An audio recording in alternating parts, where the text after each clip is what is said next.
Hi, I'm Taylor Mullins, and my favorite thing is Armchair Expert. Welcome to the Finding Favorites podcast, where we explore your favorite things without using an algorithm. Here's your host, Leah Jones.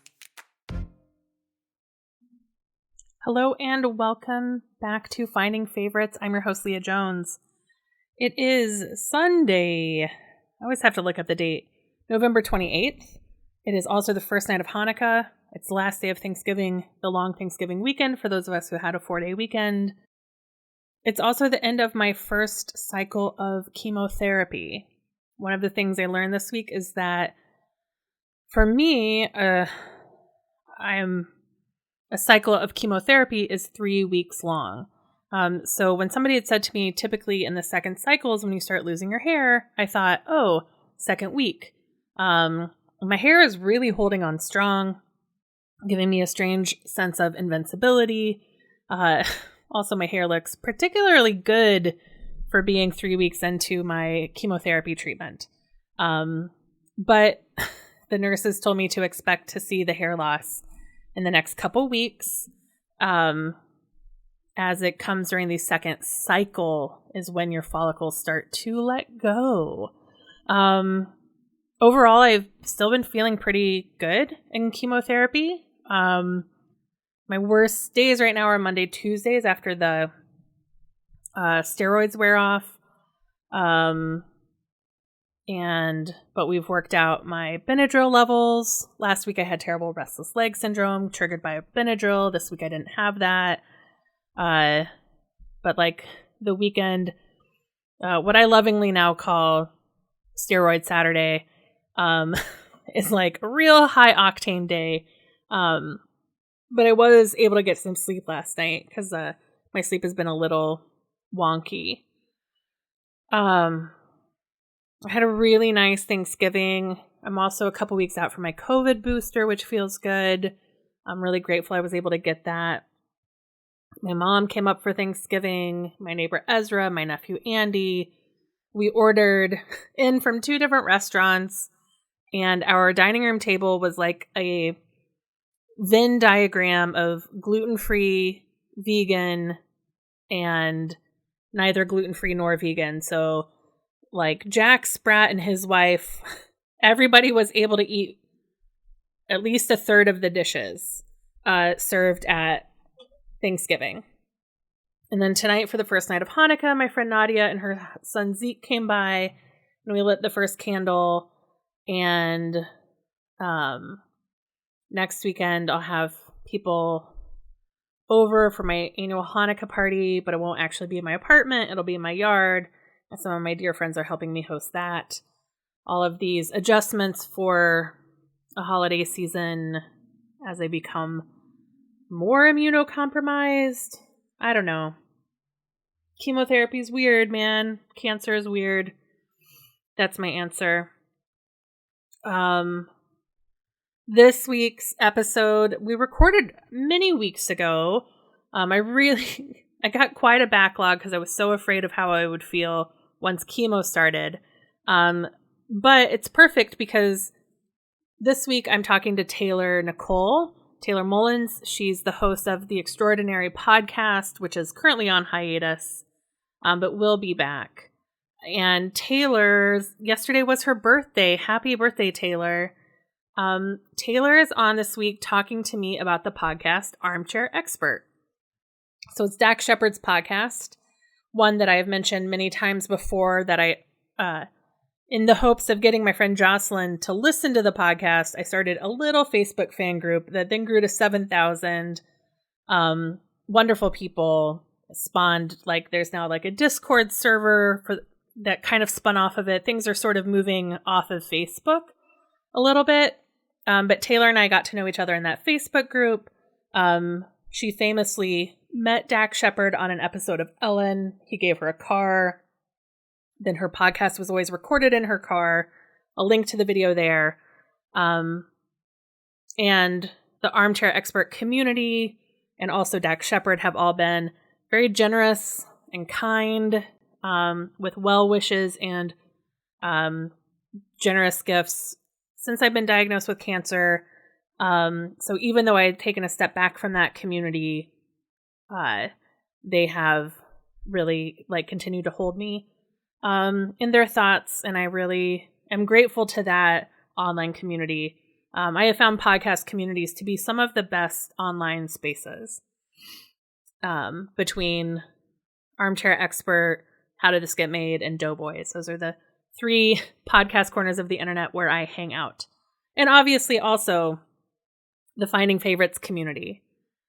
And so I hope you had a restful Thanksgiving, that if you are celebrating Hanukkah, that you feel the light start to grow even ahead of the solstice when the days start to grow again.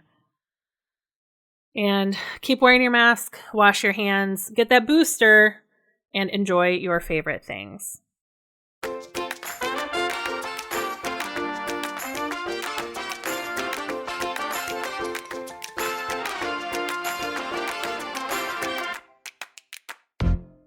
Hello and welcome to Finding Favorites. I'm your host, Leah Jones, and this is the podcast where we learn about people's favorite things and get recommendations without using an algorithm.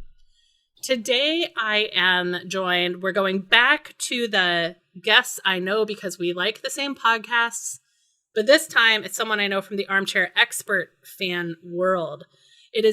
I'm here today with Taylor Mullins. Taylor is the host of the podcast Extraordinary with Taylor Nicholl, which she records in a car. And since the car is currently out of commission, the podcast is on hiatus as well. Taylor, how are you doing today? I'm doing really, really good. How are you? It's nice to see your face. It's so good to see your face. Usually I just see you in comments. I see, in Instagram, but it's good to actually be talking to you. Yeah, it's nice to put like a voice to your face because, like you said, I only see you through social media. Yeah. So I have to like imagine what your voice sounds like. When I'm telling people to like calm down, sit down, go to your corners. Exactly. Although I did step down from the admin role of the group. I got to like 7,000 people, and I also at the same time, when I got diagnosed with breast cancer, that's when I was like, okay, I've got to like start rearranging how I use my time. And so Robin took on the group, and I think a couple other people, which I'm grateful for. You're still in the group, right? I'm still in the group. Yes. Yeah. Yes. And I still, I listen to the guests that I find particularly intriguing, but I'm not, I suddenly hit a point where I couldn't keep up. Yeah. There's a lot of podcasts in the armchair world now. Yeah. And then if you listen to any other podcast other than Armchair Expert, it's like so much. I'm behind right now too, so I totally get that. Yeah. Yeah. So how are you doing? How was your summer? What's going on? Honestly, nothing much. Sad news. I did wreck my car. And I was a delivery driver, so I haven't been employed since I wrecked my car because you can't really deliver pizza without the car. Yeah. So I've kind of just been just hanging out, and I'm a writer, so I've been writing a bunch and just watching movies because that's what I like to do. And that's sadly that's about all I've been up to. Yeah. But I'm okay with it. So, and something that is incredibly rare of guests I've had on this podcast is that people could go and watch on YouTube you receiving the car. Yes, they can on Ellen. And Dax gave it to me, which was even like crazier and sadder whenever I wrecked the car. Yeah. What was the,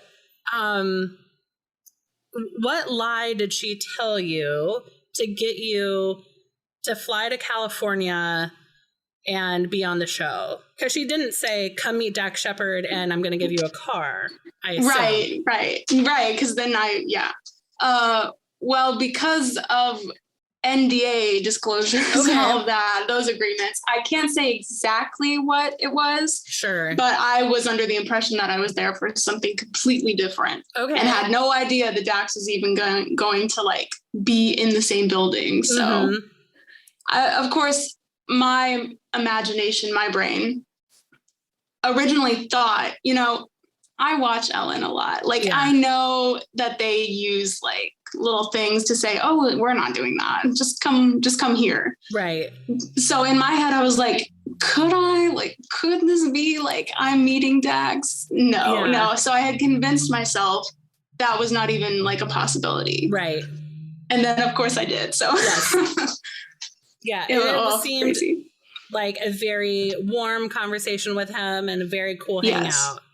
Yeah, super cool. And it was really nice because at the time he was shooting Bless This Mess, and Bless This Mess does not shoot at the same place that Ellen does. Right. So I was told that he came there specifically just for that. Like he drove all the way there just for that, which made it even nicer. Yeah. It was so nice.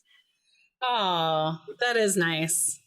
Yeah, just as nice as you think he is, like on Armchair Expert on the podcast, 10 times better in person. Yeah. My friend Jocelyn and I, she's my co-host of Candy Chat Chicago, my other podcast where we talk about candy.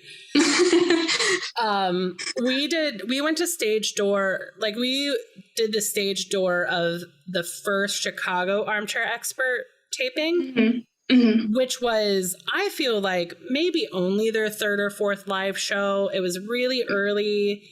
It was also winter, so it was very cold, which is honestly a great time to hang out at the stage door because it's only the diehard fans.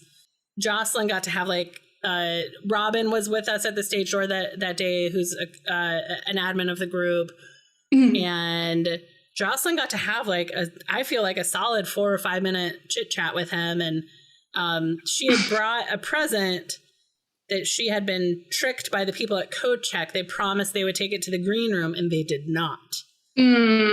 So she described the present she had made. And then the next time she came back, she did not let the powers that be take it. And she took it to the stage door and got it to him himself. Oh, that's so sweet. So did you met Dax? We did, yeah. Oh my gosh. Yeah. So, but it was she had a long conversation. I got a selfie. Right. So truly just a very quick interaction for me. Still oh my God. It was still really cool. That was a show that Monica's parents were at as a surprise to her. So she was like, could we, you brought my parents here and now I would like to go see them. That's so cool though. And I think I remember, did you post a picture of it? Oh, I'm sure I posted many pictures. Yes, definitely. Right. Yeah. I think I remember seeing that. Yeah. That is fun. So cool. I wish I could go to a live show. I was working at the time because I think they went Dallas, Austin, and maybe Houston, San Antonio, something. Yeah. And so I'm near Dallas. So I was like, obviously I had to go, but then I didn't. So, and now I regret it. Yeah, it's hard. It's so hard my first tickets to live podcasting is in January and I just cannot wait. Yeah, I bet. Since pre-pandemic. So I've bought tickets to see the Doughboys which is a fast food podcast.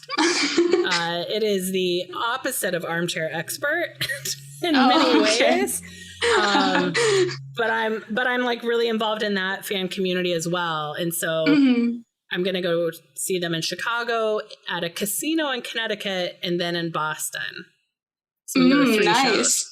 That is so cool. It'll be fun. Yeah. Go ahead. No, I was just going to say, I can't wait to go to anything.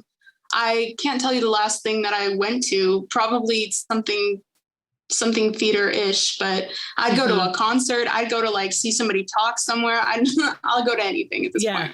Texas famously is approaching COVID differently than Illinois. Oh, yes.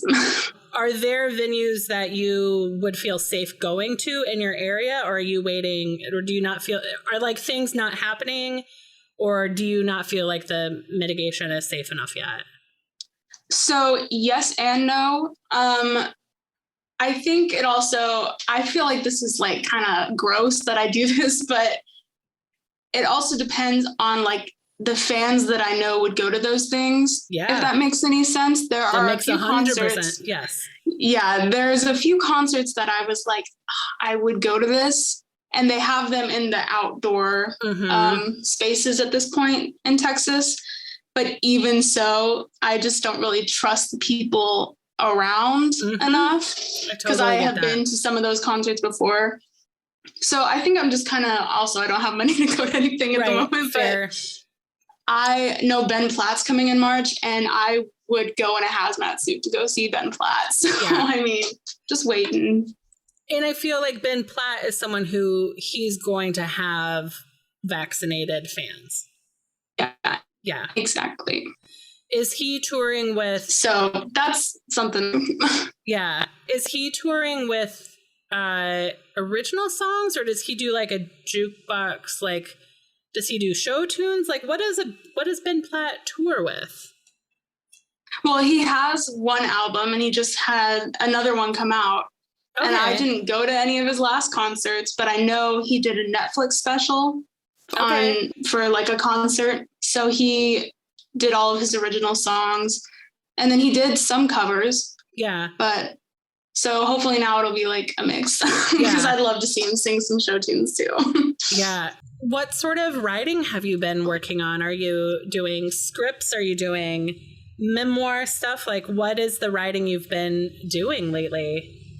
I've been really into screenplays for the last few years. So that's what I've been mainly working on. I've thought about writing some kind of like memoir, but I feel like anytime I try to like go back to that like place that I'm trying to write about, I just am like, okay, never mind. Let's not do this. And then I'll do it again and be like, nope. So one day maybe we'll get there, but for now it's just screenplays. Yeah. Do you have a genre that you focus on, or do you like, how many, are you a screenplay writer? Do you have like parallel stories you're working on and you're going from project to project? Or are you someone who do you work on one project, finish it, and then start the next? I wish I could say that I was the second one, but unfortunately I am not. Okay. I think I will start with one project, and then sometimes I will like map the whole thing out and know exactly what I want to do with it, and then start it, and then kind of just come to a roadblock and then move on to something else and then come back. Yeah. So that's kind of how I work. So I'll start something, or I'll get an idea, and then I'll kind of just like go at it 100% for months. Yeah. And then kind of reach a point where I'm like, I don't know if it's writer's block, but I just like come to a stop where I'm like, I don't know if I'm not interested in it anymore or what. So then I'll have other projects that kind of go the same way, or like I'll watch something and then want to do something based loosely on what I saw or the idea that I got from watching it. So I just have a bunch of different projects, and only a few of them are actually finished. Okay. And are they, what sort of genre do you write in? I really am a sucker for dramas. That's really, I feel like I'm just a dramatic person in general. So I like can get that up real quick. I have tried, I'm working on something that's supposed to be like a comedy, but the more I think about it and the more I work on it, I'm like, ooh, let's put this little piece of drama in here. And then I'm like, wait, no, this is supposed to be a comedy. I think as far as genre goes, I don't really stick to just one particular one. I like to try different things and try different ways that I go about it. So like maybe one is really like ensemble-y and like mysterious, and then one is like drama, obviously. And then I really am into like history stuff, not so much like ancient times, but I really like, there's this one musical that I really like. It's called Hello, My Baby. And it's not one that anybody really knows because it's kind of new. And this isn't how it works at all. But I was like, I'm going to write a screenplay of it. And that was fun too, because it's based in like the 1920s. So yeah, I'll do whatever except for sci-fi. I can't really get into writing sci-fi. I can watch it, but not really into the whole like details of everything to write it. Yeah, I think sci-fi is particularly difficult because if you're doing a drama set in modern times, or even like historical fiction. It's not historical fiction if it's a period piece, if it's a screenplay. You're not having to do the world building of science fiction, which demands that you have like a plan for the technology, for the, like, you know, at least when you're doing something based in a period drama and you're looking back, you still have to do research, but you don't have to create the items from scratch. Right. It's not up to you. You can Google what did it look like back then, or what words did they use. When it's science fiction, you have to make the dictionary. You have to like do everything, which is so like amazing. And I love that people can come up with that kind of stuff, like Harry Potter. Or, I don't know, I've never seen Star Wars. Don't kill me, but I've never seen Star Wars. So even then, I'm sure that they have a dictionary and stuff too. Oh, they do. I don't know if you like Nicholl Byer from She's Like Nailed It. Yeah. So she and Lauren Lapkus, who was the woman, the lead in The Wrong Missy with David Spade. So they're comedians in LA, and they do a podcast called Newcomers. And the first season of Newcomers was them both watching Star Wars for the first time. Gosh. And it was hysterical. I didn't rewatch any. I've seen the movies. I think I've seen all of them. I'm not someone who requires watching the movie to listen to a podcast about a movie. So it is, if you ever want to increase your Star Wars knowledge, I suggest including Newcomers in it. Okay. Yeah. Cool. Yeah, I will definitely look into that.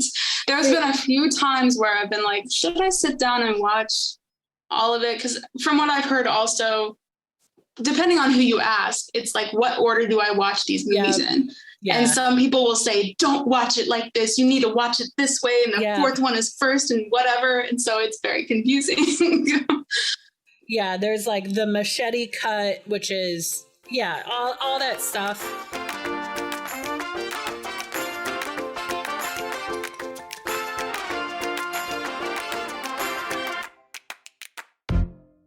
We're not just here to talk just about the TV shows we've been watching and podcasts. We are here to also talk about some of your favorite things. So what is the favorite thing that has risen to the top as you're thinking about things to talk about this afternoon? Have you talked about Armchair Expert yet? I have not. We can talk about Armchair Expert because I can talk about that. All right. Probably. Great. Let's do it. So, like we said at the top of the show, Taylor and I know each other through an Armchair Expert fan group, and which you were, I believe, so the video came out from Ellen, and somebody posted it to the group, and they were like, is she in here? And somebody said, I know her, I'll go get her. Because I don't think you were in the group with, and we like recruited you and said, tell us everything. How does he smell? What was it like? How strong was he? So that's how we met, is you were on Ellen, and then we went looking for you. Yes, and fun fact, I was in the group before, but then it was the very, very beginning of the group. Yeah. And there was just kind of like a lot of hate towards Monica in the beginning. And I was like, I'm not about this. I'm leaving. So I left. Yeah. And my friend Shauna, she's the one that was like, I know her. I'll go get her. Okay. She texted me and was like, did you see it? And I was like, did I see what? She's like, in the Armchair Expert group. I was like, oh, I'm not in the group. And she's like, I'll get you. Come on. I'll get you in. And then people were like, I saw the video posted in there. Yeah. Yeah, because it was early in the group I really locked that group down. Like, people have to answer questions. Yeah. And I just made I was just like, I just want this to be a nice area of the internet. And there's a difference between critique and just like hate listening and stuff. And so it did take a while to get the vibe of the group to the right, to where it is now. Yeah. Yeah. So how did you know about Dax Shepard before the podcast came out?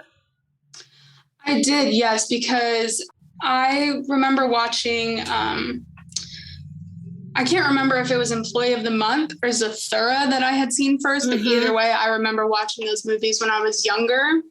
I was in like third grade, and they had this after school day program that you would go to if your parents couldn't come pick you up at 3 o'clock. And we used to watch Zathura in there. So I remember seeing him there.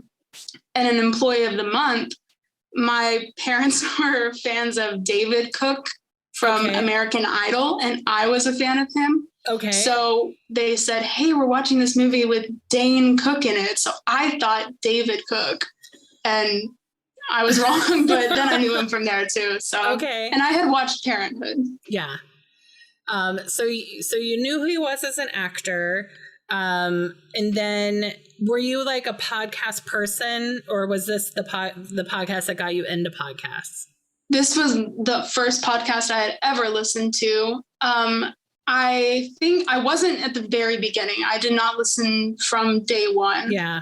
I started listening at Mae Whitman's episode because I love Mae Whitman. I'll listen and watch anything she's in. Yeah. Yeah. And Mae Whitman was amazing in Parenthood. She's such an incredible actor. They had a particularly lovely interview when she was on. Oh, yeah. And that's what got me hooked. I was like, okay, because I think my favorite two characters from Parenthood were Crosby and Amber. So when I saw that they had like kind of a reunion, I was like, oh, I'm all about this. Nice. So then I listened, and there was just some kind of like spark, and I loved it. Yeah. And then I went back and listened from the very beginning. Okay. So then you go back, you listen to the very beginning. What were some other like standout interviews or moments kind of early when you were listening that kept you coming back? Well, so for the first episode that I listened to for Mae Whitman, it was more so I loved them so much and I just wanted to listen. And then there was something about the way, obviously, that Dax communicates with people that I was kind of catching on to. But then when I went back, the first episode, listening to him and Kristen, right, then I was really like, oh, and I come from a very like traumatic childhood. I was not given the tools to communicate. And I, at that time in my life, I was definitely like in a very dark place, and I didn't know how to get out of that place. So when I found the podcast and I have this human being like who knows how to communicate and has been through a lot of the same things that I went through. Yeah. It became more than just like entertainment for me. It was more like I'm learning how to be a good human being, or at least a better human being than what I have been and what I came from. Yeah. Because especially, I think it can be hard for people that maybe came to the podcast late. You know, you can start with any episode, but those early episodes, like maybe the first 6 months, first year, especially, where it's still very raw and he's still trying to figure out like how to do an interview, what to share. And he brings a lot to the podcast of talking about past traumas, how he worked through them, how relationships changed over time, closure he's gotten, closure he hasn't gotten. So for you, those were it was giving you access to some tools you didn't have. Yeah, exactly that. Like, and this is shameful for me to admit, because I wouldn't listen to any of the other episodes in the beginning. I would just skip to the people that I knew, but eventually I would go back. And I remember listening to David Harbour, because I love Stranger Things, obviously. That one is one that I've listened to a lot, like multiple times going back. Just the way that he talked about mental health and addiction just really stuck with me. And it was the first time I've ever heard people talk about this at all, because from where I'm from, you don't talk about those personal things. You don't talk about the like darkness and all of that. You just like shut up about it and keep it to yourself. So to hear like, I guess celebrities, but just anyone in general talking about these things so openly to millions of people. I was like, oh my gosh, I'm not like I'm not losing my mind. I'm not crazy. Right. Yeah. There's a lot of power might be the wrong word, but strength that you can gather by sharing stories or by hearing stories and hearing your own life reflected back in the stories of others. So, like that they got through it, so you can also get through it. Exactly. Yeah. I definitely, and I talk about this with him on the Ellen video. Yeah. I do not have a good relationship with my dad whatsoever. And so for me, I don't really remember like what point in my listening this kind of switched on for me, but Dax really became this father figure that I never had, because throughout my entire life, I was afraid of men. I didn't want to talk to men. I didn't want anything to do with men. I didn't even want to be in the same room as a man. So the fact that I was like listening to a man's podcast, which Monica was there, I just like in the beginning, she wasn't really as vocal. So I didn't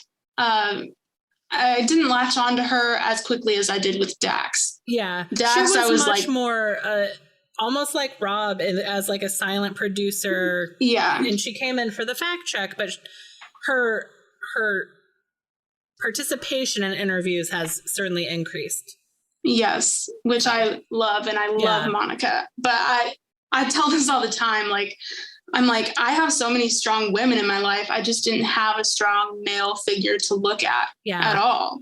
And so Dax became that father figure for me, and it changed like everything. Yeah. Are there things that it helped you change that you talk about? Yeah, I've definitely had a addictive personality throughout my entire life. I'm an addict. That's what it is. I don't know why I just like tiptoed around that. So whenever he was talking about the things that he went through, I could see that in myself, and it kind of took me back for a second. And I remember I stopped listening for a while because I was like, this is too much. Like, I don't want to face this yet. Yeah. And then I kind of went back, and it just taught me about like how to go about dealing with that and like confronting it. Yeah. And also communication, because I was a very, very angry person, and I held on to a lot of resentment, and I didn't know how to communicate with the people around me. Back then, I would not have ever been able to say, hold on a sec, I'm triggered right now. I need to go and figure out why I'm feeling this way. And then we can come back to this. I would just be like, F you, and like probably like slam a few doors and feel really good about it. Yep. So definitely taught me a lot. And I mean, the experts teach you a lot too. I had no idea about the ACEs scores and all of that. Yeah. And so when I found out about that changed a lot for me. Yeah. Because my number is pretty up there. Yeah. So I was like, all right, cool. So maybe this is something we should like look into. Yeah. So that's the adverse childhood effect score, I think, or adverse childhood events. Experiences.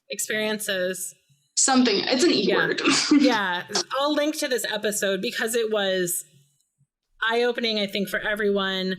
And now there's last week on TikTok, on my corner of TikTok, I know that doesn't mean it's everyone's TikTok, were people learning about what, like people who had never heard about it, like seeing someone talk about it, and then they go and they do the score and they're like, holy shit, mine's a 6, 7, 8, 9.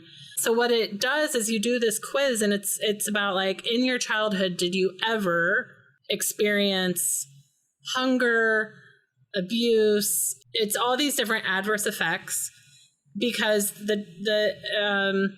these events, these traumatic events in your childhood as an adult impact your health.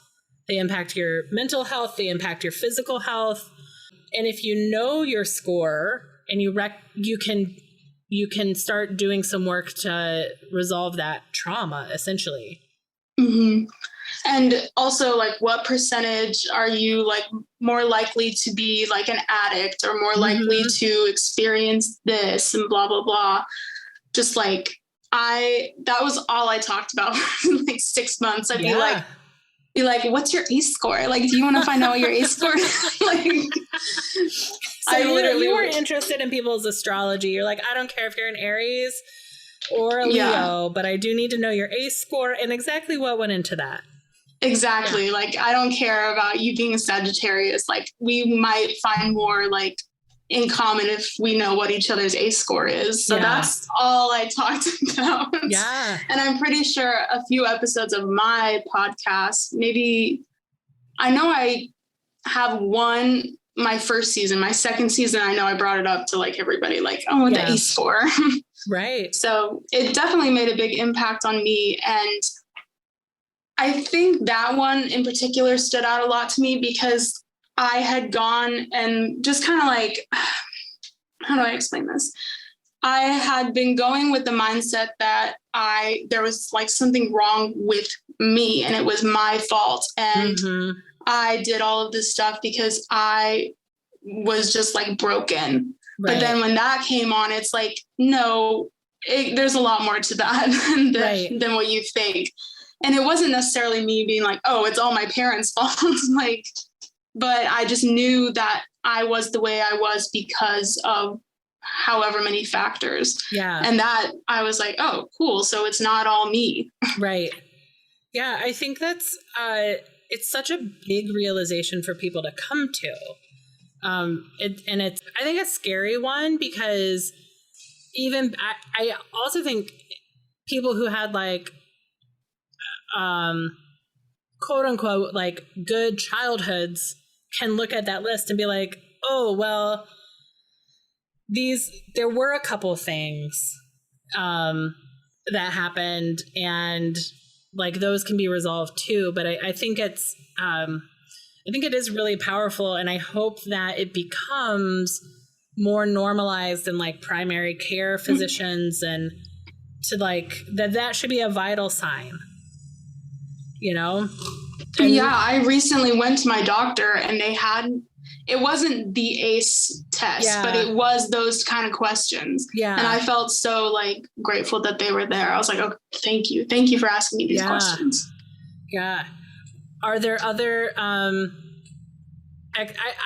think for me, the Monica and Jess Love Boys, where they talk to dating experts and like Esther Perel or like she comes to mind right away for me from an expert that and a podcaster that she's more than a podcaster. That I feel like I've learned a lot from. But are there other experts that also pop up for you when you think about ones that sent you down research rabbit holes or held a mirror to you that helped you see something? Yes. I don't remember if Glennon Doyle was considered an expert or not, but her episode, I think a lot of people resonated with them. Glennon Doyle. I'm also not sure if Brene Brown was considered an expert, but she was like, oh, I love them both. And of course, now that you ask me, I'm like blanking on all of them. It's the amnesia that comes with these types of questions. I get it too. Right. I've slept since then. Like, yeah. And I loved on Monica and Jess when they brought Kristen and Dax's therapist in. I love because I've never been in a place where I could like afford to go to therapy. Yeah. That was just never like in the cards for me. So getting to experience it through Armchair Expert or all of these experts, anything that has to do with any kind of therapy. Susan Burton, her episode, I've showed that to like 5 people. I'm like, you have to listen to Susan Burton. I don't know if I remember her episode. Her episode, she's the one that does A New Way of Life. Oh, I think she was incarcerated for a while and now she helps. Yeah. My mom was in jail for a little bit in my childhood, and this goes along with the ACEs score, but I was kind of like, so what? That has nothing to do with how I like am now. Like, what? I'm not going to go down that. Yeah. Yeah, exactly. And then you come to find out, I kind of did have a little impact on you, like just a little bit. Yeah. Yes. Yeah. It's interesting to me because I grew up around a lot of people who had gotten sober. And my parents were the parents who they literally had a case of the book, When Bad Things Happen to Good People, which is not why bad things happen to good people. It's when bad things happen to good people. Because no matter how good you are, you will eventually experience heartbreak or loss or something tragic. And that was like part of my parents' arsenal of supporting their friends was we just had a box of that book that my parents would give to people when bad things happened. I love that. Yeah, it was really, now I realize not something that all parents do, but really nice to have grown up seeing that and seeing our parents realized early the types of trauma that they had experienced and made a decision they made a decision to break the cycles of abuse from their families with us kids. And so like they went to therapy and they got help so that they could do better by us than their parents did for them. Good for them though. Yeah. But I love that. We're so lucky and I'm so grateful. But like and I'm not going to be like Dax and push you to become a parent, but that you've had this interaction with this podcast that has helped you start doing some healing and start to see like what, should you choose to have kids in your life, right? Like you will be able to lower their ACEs score because you'll know about it and you will have had the chance to learn these things that maybe your parents didn't have access to this kind of stuff. Yeah, exactly. I mean, that's what I tell people all the time. I forget. I like have this like deep quote that I'll tell people if they're like really sad or something. It's like basically the hero and the villain story, their origin story is the same thing. The way that they go is the path that they choose. So they both normally have like this horrible past where something traumatic is going on, but then they get to choose which way they want to go, if they want to be a hero or if they want to be a villain. And that's the big difference there. Yeah. So I definitely think you can choose to like you said, your parents, how they decided to break that cycle of abuse. They very well could have just been like, well, it's too hard. I'm just going to be a villain now, an evil person or whatever. And it's sad to look back on the people like my dad who came from that cycle and just decided not to break it or didn't have the tools to know how to break it. Right.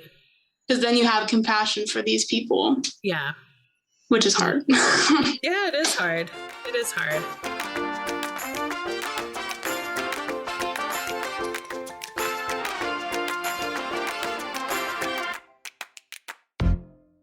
What about on the more celebrity kind of, do you enjoy the just kind of more lighthearted or I don't want to say more shallow. That's not what I wanted to say.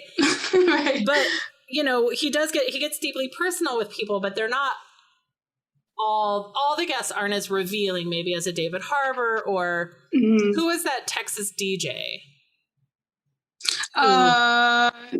Gordon Keith. Gordon Keith. Yes. Everyone's not sharing at that level. Do you care for the episodes with like lighter celebrity content? Yes, I feel like I'm the person that I have never hated like a movie. I've never hated like a person for just like being a person or whatever. I'm not one of those people who like goes online and it's like, oh my gosh, I hate this person, blah, blah, blah. So I will listen to every single episode. I love all of the episodes. I can't really think of one that sticks out to me as like, there hasn't been one where I was kind of wary about listening to because I was like, So I love them all. I do remember I didn't know much about Amy Schumer at the time. So I was like, am I going to like this? And I don't know why I even asked that. Like, of course I'm going to like it. So I loved that one. And that's the recent ones. Yeah. that's one where didn't they recorded in her apartment in New York? Yeah. Yeah. And something was said between them where they thought it got off, like they left it kind of rocky. Yeah. And then in the fact check, I think he said that they like went back and had a talk and everything was fine. Yeah. Which I guess that is a deep one, but right. Yeah. Yeah. And then do you feel like you've been able to keep up with all of the offshoots with like there's the conspiracy alien one, there's the Kristen Bell and Monica's have their new one. There's, which one were you saying? The Nurture versus with Wendy Wendy Mogul. Yeah. Now do you keep up with all the branches of the tree? I did really good whenever I was delivering pizza because that's all I did was because I feel like after a while I kind of got burnt out on music. I'm like, okay, yeah, here we go. Same song again. Mm-hmm. Let's listen to it. Yeah. Which is really weird to say because I normally don't. But so I listen to Armchair Expert because those are new. You just listen to a new one. And when you're working like 8-hour shifts, those things, they fly by. Yeah, they do. I was like, I feel like I was at the point where I was like, I don't have anything else to listen to. I'm going to start a few new podcasts. Mm-hmm. But now, since I'm not doing that, I am so behind. I can't remember the last one. Usually, I don't know if this is like how my brain works, but I've never skipped an episode to listen to a new one. I have to like go in order. So I actually started skipping around because I was like, I want to listen to Matt Damon. So I had to like skip. I know that I have not listened to any Nurture versus Nurture at all. Yeah. But I did skip around and listen to some of We Are Supported By. Mm-hmm. And I listened to something that was very recent, but I have to go back and like catch up that way too. Yeah. I can't just skip them. Yeah. So it's been hard to kind of listen now that I'm not doing anything. I'm just sitting here. Right. Yeah. And when you're home and you can be writing or you can be like watching TV, which are two things you can't do when you're in your car. So exactly. And for me, I think listening to podcasts, I like to either be alone or be in a place where the person that's around me can listen to, because if I'm sitting on the couch and I'm going to listen to Armchair Expert and like people are like running around, I feel like I'm going to get distracted and miss something. Yeah. So I have to be in a place to listen. Yeah. Yeah. I agree with you on that. This summer, my nephew graduated from college and moved to Chicago from Idaho. So he's been living with me for the last few months. And I have realized, I'm like, oh, I listen to a lot of, I live alone typically, and I listen to a lot of podcasts as company. So now I have like a real life human being who is like here. And I don't necessarily need to walk around the house with my phone, like my phone playing a podcast shoved in my bra because like Bluetooth speakers are too difficult for me. Right. You know, like that's, so I'm not listening to them as much, but I also got a car during the pandemic. And so I am, because I did, a lot of people did, you know? Right. Might as well. Yeah.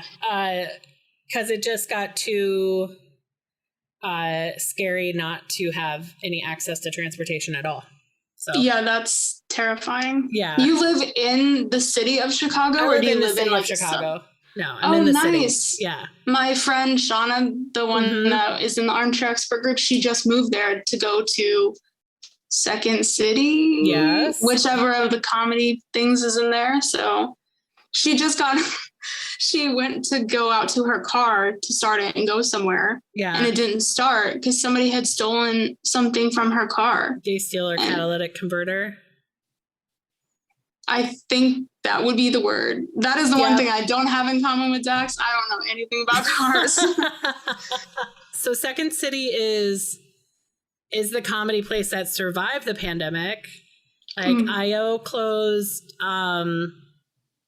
Annoyance Theater is still open. So That's exciting. Does she know people here? She was like, I want to do Second City. I'm making the move. I don't know. I know that she knows the people she's with now, but I don't know if she knew them before she went to Chicago or if she just naturally makes friends faster than I would. Right. Nice. But that's cool. You might like run into her somewhere. Yeah.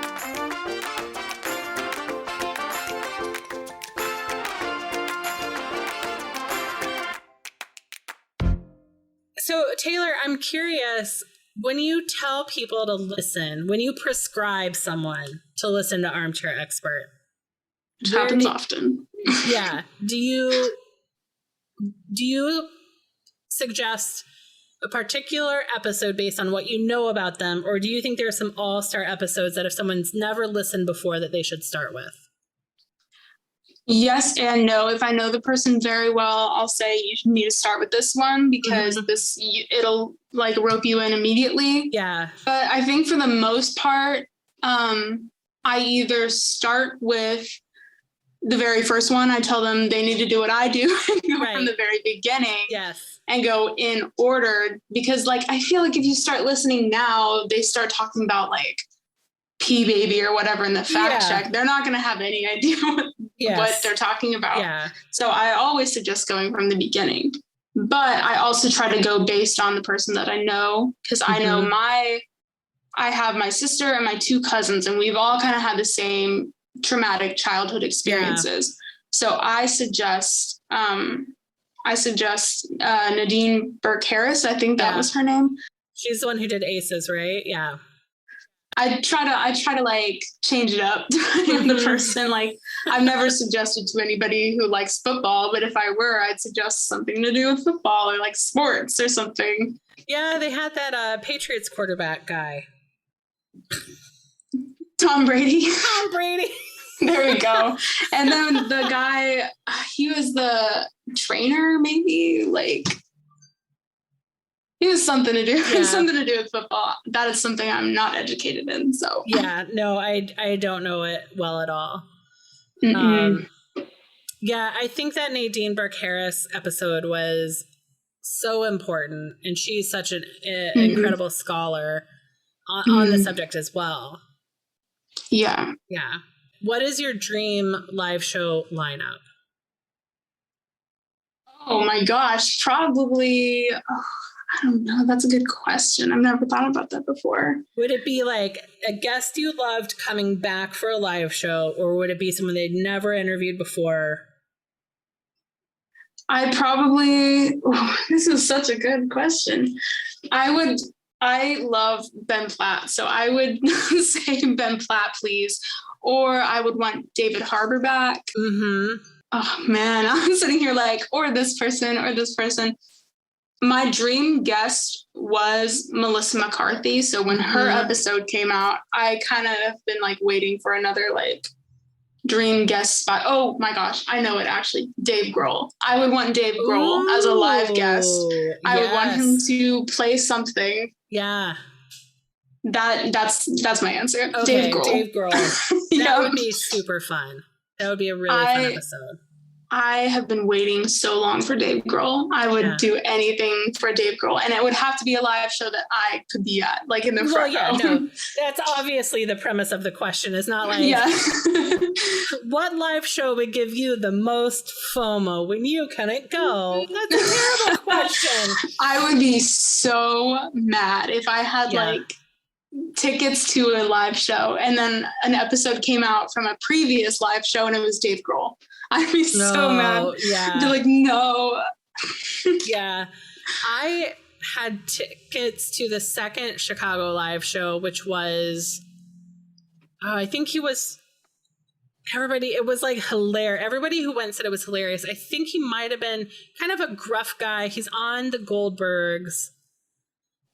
He plays Jeff Garlin. He plays Jeff Garlin's like best friend on the show. David Koechner. Oh, yeah. That was, so he's an anchorman and Get Smart and the Goldbergs. And Chips, I think, for 2 seconds. Oh, and he was on Bless This Mess for a year.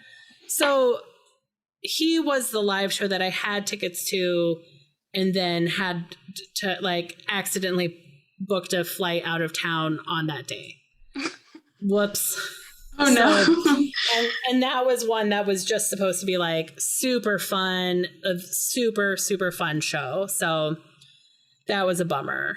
See, and I probably, if I had gone to the Dallas show and seen Gordon Keith, I probably would have been like, I don't know who this is. But by the end of it, I would have been like crying, like so happy I was there for that.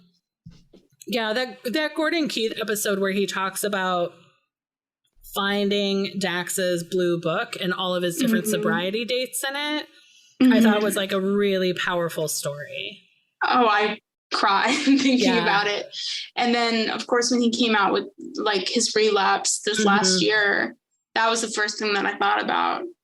Right, was that he would get his book out and write a new anniversary on it. Yeah. Is there anything about Armchair Expert that I haven't asked you yet that you would be sad not to have shared? Other than the fact that I would love to be a guest one day. Right. No. Like a dream. No, not that I can think of. Of course, we'll hang up and I'll be in the living room and be like, oh man. Yeah. So you're waiting to get your car fixed. Was it like is it just the battery or was it like a bad crash? Well, the crash was pretty bad. Okay. But it's still drivable. The problem with it, though, is that because of the damage, I can't go back to my job at the delivery place that I worked at. I'm kind of like stuck on that because I don't know what I want to do. Yeah. So yeah, just gotta get the battery fixed and then figure out what to do next, I guess. Yeah. So it's too damaged for them to like pay you to drive it. But you are willing to drive it, but they won't like clear you for liability or whatever.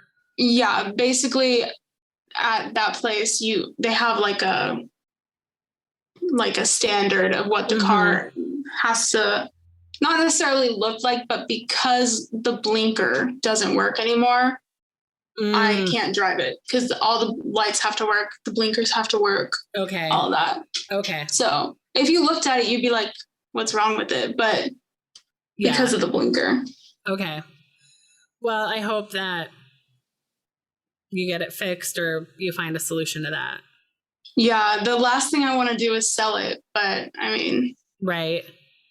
And also I have to remember that the memories attached with the car don't come with the car. It's meeting Dax. I would have been like, so what? Who cares about the car? I met Dax. Right. Right.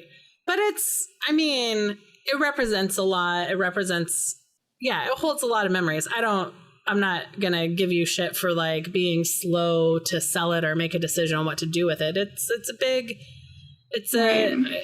big one. Like you said, he's one of your father figures and he's a car guy and he helped get you a car and it's totally normal to feel attached to it and not want to just be like, oh, fuck it, sell it. You know. Yeah, exactly. Yeah. Where can people find you on the internet if you would like to be found on the internet? You can't find me. You can follow me. I think all of my usernames are Taylor Nicholl, and I have an E at the end of my name. So for whatever reason, thanks, parents. It's TaylorNicholl on Instagram, Twitter. You don't have me on Facebook. Right. No, I'm not going to link to your personal Facebook. Right. And then you can listen to my podcast anywhere you listen to podcasts. And I don't think I'm on anything else. So you can follow me on LinkedIn. Great. So people can find you on Instagram and Twitter. And you can also, there is the Armchair group and now there's like an Armchair Discord. Yes, I'm in both of those. I'll talk to you there. Yeah. Right. And like as spinoffs from that, there's like an Armchair Expert book group that's based in the Discord, and they've been getting the authors to come to like book nights. And people are reading books that are recommended on the podcast. It really is it's a nice fan community. We've done like Secret Santa for a few years in a row, which is really fun. Everyone is so nice. Everyone is super nice. And the people who aren't nice get booted real fast. Yeah, I've had one problem with one person, and I don't know if they blocked me or they got kicked out of the group, but they're not there anymore. So. Yeah. Great. Well, Taylor, this has been a blast. This has been so fun. I'm so glad you raised your hand. Thank you for listening to Finding Favorites with Leah Jones. Please make sure to subscribe and drop us a 5-star review on iTunes. Now, go out and enjoy your favorite things.